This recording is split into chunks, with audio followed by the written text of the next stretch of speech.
नमस्कार दोस्तों, बचपन के दिन में आप सभी का हार्दिक स्वागत है। इस वीडियो में हम लोग चैलेंज वोट, टेंडर वोट के बारे में जानेंगे और जानेंगे कि अगर आपके मतदान स्थल पर ऐसी सिचुएशन आती है कि आपको चैलेंज वोट या टेंडर वोट या नेत्रहीन मतदाताओं को वोट कराना पड़ता है, तो ऐसी सिचुएशन में पीठासीन अधिकारी क्या करेंगे, एक एक करके जान लेते हैं। सबसे पहले चैलेंज वोट की बात करते हैं। आपको कैसे पता चलेगा कि आपको चैलेंज वोट कराना है या आपका ये जो वोट है ये चैलेंज वोट है, ये टेंडर वोट है? तो आप ये से समझिए, आपकी सामान्य वोटिंग चल रही है। ऐसे में जो वोटर आते हैं वो किसके पास जाते हैं? सबसे पहले P1 के पास जाते हैं। तो इस केस में भी सबसे पहले जो वोटर है वो P1 के पास आएगा। P1 के पास वोटर आएगा और जो P1 अधिकारी है वो वोटर का जो वोटर लिस्ट उसके पास होती है उसमें नाम पढ़ेगा। नाम थोड़ा सा ज़ोर से पढ़ते हैं ताकि जो P1 P2 अधिकारी हैं इनके पीछे एजेंट बैठे रहते हैं। जितने भी प्रत्याशी खड़े होते हैं चुनाव में, वो अपने अपने एक एजेंट को बिठाते हैं वहाँ पर पहचान के तौर पर, एक निगरानी के लिए।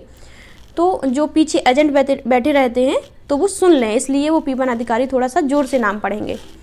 तो जैसे ही जो अभिकर्ता यानी एजेंट हैं उन्होंने नाम सुना, उन्होंने तुरंत चैलेंज किया, उन्होंने तुरंत ऑब्जेक्शन लिया। किसके लिए? पीठासीन अधिकारी को तुरंत ऑब्जेक्ट किया कि ये जो वोटर है वो रियल वोटर नहीं है। उनको, क्योंकि वो गांव के होते हैं तो वो सभी गांव वासियों को पहचानते हैं, तो वो तुरंत पहचान लेते हैं कि ये जो वोट डालने आया है वो रियल वोटर नहीं है, ये फेक वोटर है। तो जैसे ही एजेंट के द्वारा ऑब्जेक्ट किया पीठासीन अधिकारी को कि ये जो वोटर है वो फेक वोटर है, तुरंत अब काम क्या होगा कि अब ये इसकी जो जाँच है वो पीठासीन अधिकारी के द्वारा की जाएगी। और बाकी जो P1 P2 अधिकारी हैं वो इसके लिए रुके नहीं रहेंगे कि जब तक इसकी जांच पूरी नहीं हो जाए। इनका जो है दूसरे वोटर को बुला के अपना जो प्रक्रिया है वो चलती रहेगी। मतदान की प्रक्रिया रुकना नहीं चाहिए, ये चलती रहेगी। और जो फला वोटर है जो फेक आया हुआ है, यानी ये पता चल रहा है कि जो वोटर है वो फेक है या नहीं, ये देखना है, चैलेंज हो गया पीठासीन अधिकारी के लिए, तो उसकी वो जाँच है वो पीठासीन अधिकारी द्वारा की जाएगी। अब आगे ऐसी सिचुएशन में जो पीठासीन अधिकारी हैं वो क्या करेंगे? सबसे पहले पहचान की आपत्ति स्वीकार करेंगे। किसने की है आपत्ति? एजेंट के द्वारा जो आपत्ति की गई है, तो वो उसी केस में आपत्ति स्वीकार करेंगे जब एजेंट के द्वारा 5 रुपये नगद जमा करे जाएंगे। जिस भी एजेंट ने आपत्ति की है उसको 5 रुपये पीठासीन अधिकारी को जमा करने पड़ेंगे नगद। इसके बाद पीठासीन अधिकारी इसके लिए रसीद के तौर पर एक प्रपत्र 28 भरेगा। वो मैं आपको आगे दिखा दे रही हूँ, उसमें क्या लिखना है देखिए, ये आप देख लीजिए प्रपत्र 28। इसमें क्या है? इसमें वो ये लिखेगा कि जो अभिकर्ता है यानी जो एजेंट है उसने आपत्ति की है और उसने 5 रुपये आपत्ति के रूप में जमा किए हैं। यहाँ पर पीठासीन अधिकारी के साइन होंगे, पूरा ये सारी जो स्थान है वो भर दिए जाएंगे और इसकी रसीद वापसी भी दे दी जाएगी। किसको? एजेंट को। ये प्रपत्र आपको भरना है जब अभिकर्ता यानी एजेंट ये चैलेंज करता है कि आपका जो वोटर है वो फेक वोटर है। अब क्या होगा इस स्थिति में? अब आगे क्या होगा? आगे पीठासीन अधिकारी द्वारा अपने स्तर से जांच की जाएगी। अभी क्या हुआ है? अभी तो सिर्फ उसने जो आपत्ति है एजेंट की वो स्वीकार की है। अब पीठासीन अधिकारी ये चेक करेगा कि वास्तव में ये फेक वोटर है या रियल वोटर है। पीठासीन अधिकारी अपने स्तर से जांच करेगा। 2 स्थिति होंगी, या तो जो वोटर है वो फेक होगा या रियल होगा। अगर जो वोटर है वो गलत पाया जाता है यानी फेक निकलता है तो आपत्ति को सही माना जाएगा। एजेंट की जो बात है वो सही निकल जाएगी अगर फेक वोटर कहलाया तो। और अगर बात सही निकलती है तो प्रपत्र 27 भरना पड़ेगा पीठासीन अधिकारी को। प्रपत्र 27 भरना पड़ेगा। अब वो मैं दिखा दे रही हूँ क्या होगा। प्रपत्र 27 ये है। इसमें क्या है? अब बात एक्चुअली सही निकली है एजेंट की, यानी जो वोटर है वो फेक है। अगर वोटर फेक है तो आपको शिकायती पत्र लिखना है थाना प्रभारी को, यानी जो वोटर है उसके लिए आपको लिखना है कि ये वोटर है, ये फला फला वोटर, मतलब इसमें जो डिटेल दी गई हैं वो आपको भर लेना है। और इसकी एक रसीद होगी, यहाँ पर एक रिसिप्ट भी ले लेनी है थाना प्रभारी से, पीठासीन अधिकारी को। ये एक तरह से एप्लीकेशन है, शिकायती पत्र है जो आपको जमा करना है थाना प्रभारी के लिए। और यहाँ पे ये जो नीचे रसीद है ये आपको ले लेनी है पीठासीन अधिकारी को। इसमें एक तरह से शिकायत की जाएगी वोटर के लिए। अब जब वोटर गलत निकला है तो मतदाता को पुलिस के सुपुर्द कर देंगे। जो वोटर है उसको पुलिस को सौंप देंगे, भैया ये फर्जी वोटिंग करने के लिए आया था। अभिकर्ता जो है यानी जो एजेंट है, अब उसकी आपत्ति सही निकली है तो उसको उससे जो 5 रुपये लिए थे वो उसके 5 रुपये वापस कर देंगे और रसीद उसे जो दी थी 5 रुपये लेने की वो रसीद उससे वापस ले लेंगे। अब आगे क्या करना है पीठासीन अधिकारी को, देखिए यहाँ पर प्रपत्र 27 भी भर गया अगर गलत निकलता है तो। अब ये भी सिचुएशन हो सकती है कि जो मतदाता है वो सही हो, रियल वोटर हो, और एजेंट की बात गलत साबित हो जाए। तो ऐसी सिचुएशन में जब एजेंट की बात गलत साबित हो जाएगी और मतदाता सही है, तो इस दशा में जो 5 रुपये हैं वो जब्त कर लिए जाएंगे जो एजेंट के द्वारा जमा किए गए थे। और अब प्रपत्र 29 भरा जाएगा। ध्यान से देखिएगा, अब प्रपत्र कौन सा भरना है, 29 प्रपत्र भरना है। मतदाता को अन्य मतदाताओं की भांति अनुमति देंगे। अब प्रपत्र 29 देख लीजिए, उसमें क्या लिखना है। ये है आपत्तिकृत मतों की सूची। ये जो कॉलम है इनमें सभी को फिल करना है।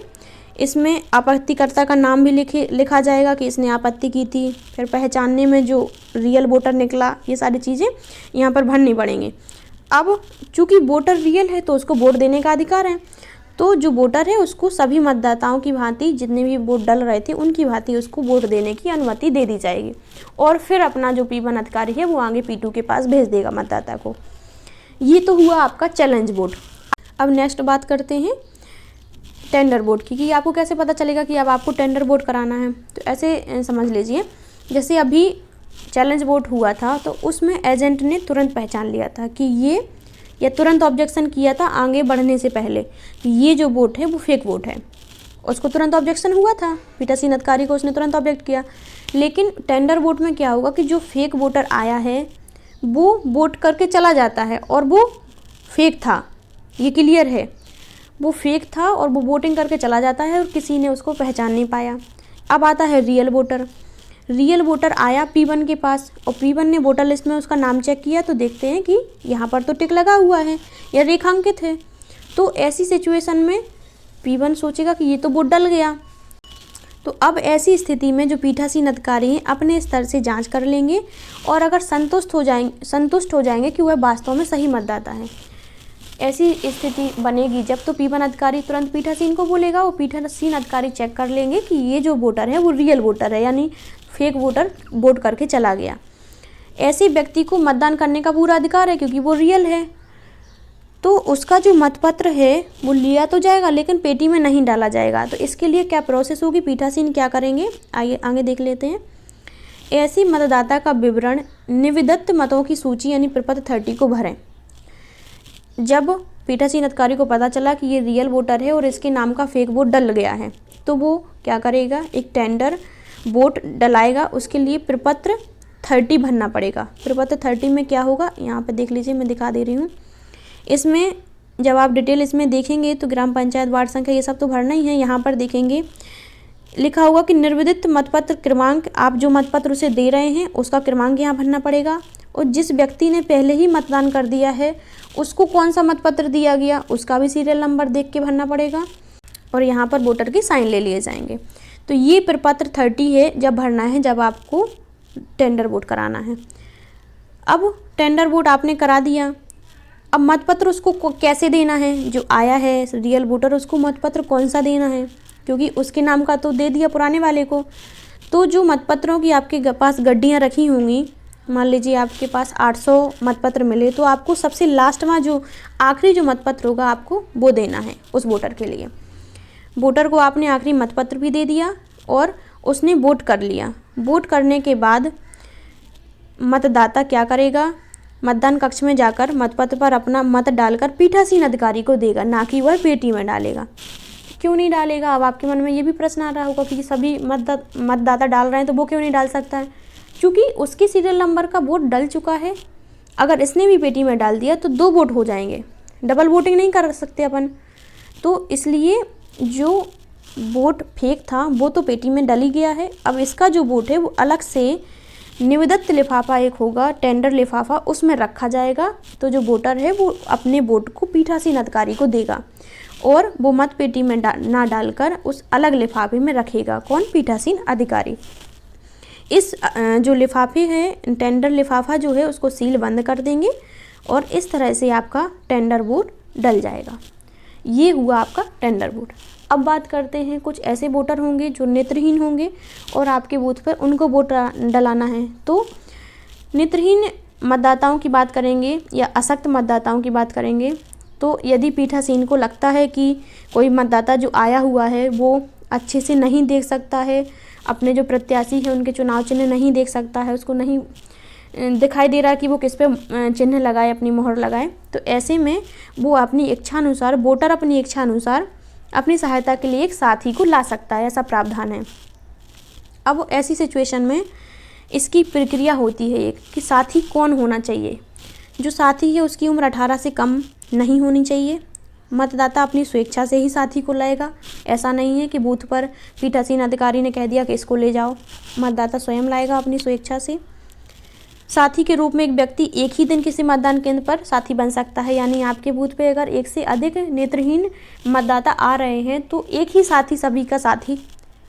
साथी सभी मतदाताओं के साथ नहीं आ सकता है जो नेत्रहीन है, अलग अलग साथी चूज करना पड़ेगा। और आगे साथी को घोषणा पत्र भरना पड़ेगा। जो साथी है उसका घोषणा पत्र भरेगा प्रपत्र 32 में। अब प्रपत्र 32 में साथी को यही भरना पड़ेगा कि हम फलां के साथ आए हैं और ये घोषणा करते हैं कि अगर कोई भी गड़बड़ी होती है तो हमारी पूरी जिम्मेदारी होगी। मैं थोड़ा सा दिखा दे रही हूँ, ये है प्रपत्र 32। इसमें देखिए यहाँ पे लिखा हुआ साथी द्वारा की जाने वाली घोषणा। इसमें सारी चीज़ें भर दीजिए और यहाँ पर साथी के हस्ताक्षर करवा लेना है। इसके बाद यहाँ पर देखिए साथी को अमिट स्याही नहीं लगानी है। वोट देने वाला रियल वोटर क्योंकि नेत्रहीन व्यक्ति है तो स्याही उसी को लगेगी, साथी को स्याही नहीं लगानी है। पीठासीन अधिकारी द्वारा साथी का उल्लेख प्रपत्र 31 में करना होगा। अभी जो प्रपत्र 32 था ये तो साथी की घोषणा हो गई, लेकिन अब पीठासीन अधिकारी अपने प्रपत्र 31 में ये भरेगा कि इस व्यक्ति के साथ ये साथी बन के आया हुआ है। तो प्रपत्र 31 देख लीजिए, ये है दृष्टिबाधित और अशक्त मतदाताओं के लिए ये प्रपत्र भरना पड़ेगा 31। इसमें पूरी डिटेल भरनी पड़ेगी। सहायक साथी का नाम क्या है जो आया है, निर्वाचक का पूरा नाम क्या है और साथी के यहाँ पर हस्ताक्षर लेने हैं और नीचे पीठासीन अधिकारी को यहाँ पर अपने हस्ताक्षर करने हैं। ये प्रपत्र 31 है। इस तरह से आप नेत्रहीन मतदाताओं की वोटिंग करा ले जाएंगे और आपको क्लियर हो गया होगा आई थिंक कि अब टेंडर वोट और चैलेंज वोट आपको कैसे डलाना है। इतने सारे प्रपत्र देखकर आप बिल्कुल परेशान ना हो, क्योंकि ज़रूरी नहीं है कि आपके बूथ पर ऐसी सिचुएशन क्रिएट हो। सामान्य वोटिंग अगर चलेगी तो आपको कोई प्रपत्र नहीं भरवाना है। ये प्रपत्र पीठासीन अधिकारी को ही सारे भरने हैं, वो सिर्फ इसीलिए कि बाकी जो मतदान की प्रक्रिया है वो प्रॉपर चलती रहे, रुके नहीं, बाकी मतदाताओं को कोई परेशानी ना हो। अगर इस तरह की सिचुएशन टेंडर वोट वगैरह की आती है तो वो काम पीठासीन करते रहेंगे और इधर मतदान की प्रक्रिया चलती रहेगी। इस तरह से आप बिल्कुल क्लियर वोटिंग करा सकते हैं। अगर अभी भी कोई प्रॉब्लम है इन प्रपत्रों को समझने में तो आप हमें कमेंट करिए, हम रिप्लाई करेंगे। हमसे जुड़ने के लिए बहुत बहुत धन्यवाद।